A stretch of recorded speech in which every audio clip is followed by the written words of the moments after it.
Hello friends, welcome back to Home Sense with Nell. So today I wanted to talk about a few setbacks that I've had in my garden recently.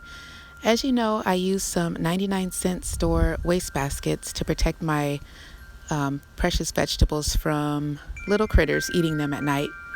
But one day I came out to check on my kale and I noticed that there was a hummingbird caught in the overturned waste basket. So I quickly released it, but I wanted to let you guys know about that. I have no idea how that hummingbird was able to get in that basket, but if you do choose to use this method, please go ahead and check your waste baskets every day to make sure no birds are stuck in there or butterflies. Now the next setback I had was my poor chard bolted and I had to go ahead and remove it from my garden. Chard is actually one of our favorite vegetables around here, and I was sad to see that this happened. In fact, I was so reluctant to remove it that I went ahead and tasted some of the leaves just to see if they would be edible, but trust me, they aren't. They taste terrible once the chard is bolted. So we went ahead and took those out of the garden. I had the rainbow chard as well as the standard chard, and they had been growing so well that their stems were quite thick. I couldn't even get the stem out myself. I had to get my daughter to help me.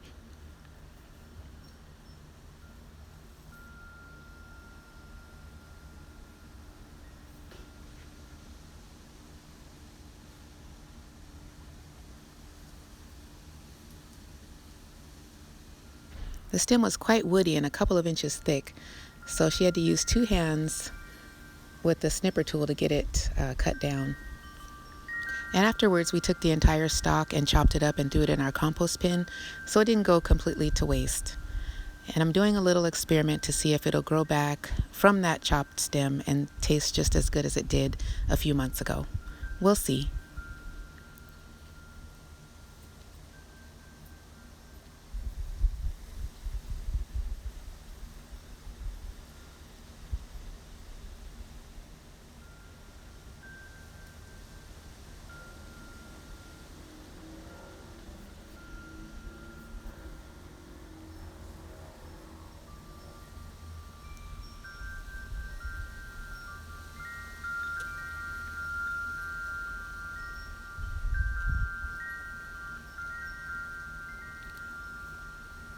Now on the plus side, we'll have a lot more room for planting new veggies for the summer season now that these chard are out of the way.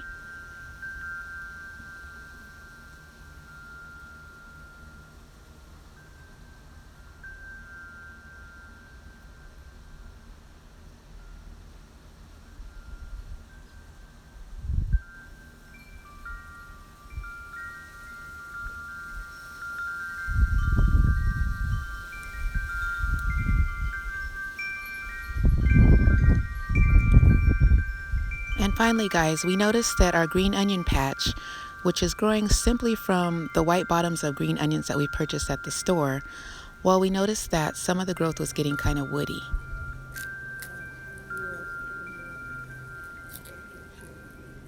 I did a little research and found out that it is recommended to harvest from those green onions maybe 3 or 4 times before discarding the whole plant.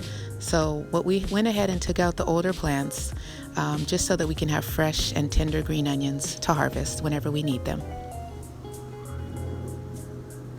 So guys, with just a few quick updates and setbacks, letting you know what's going on in our garden this month. Be ready for a new video of June plantings coming out in a few days.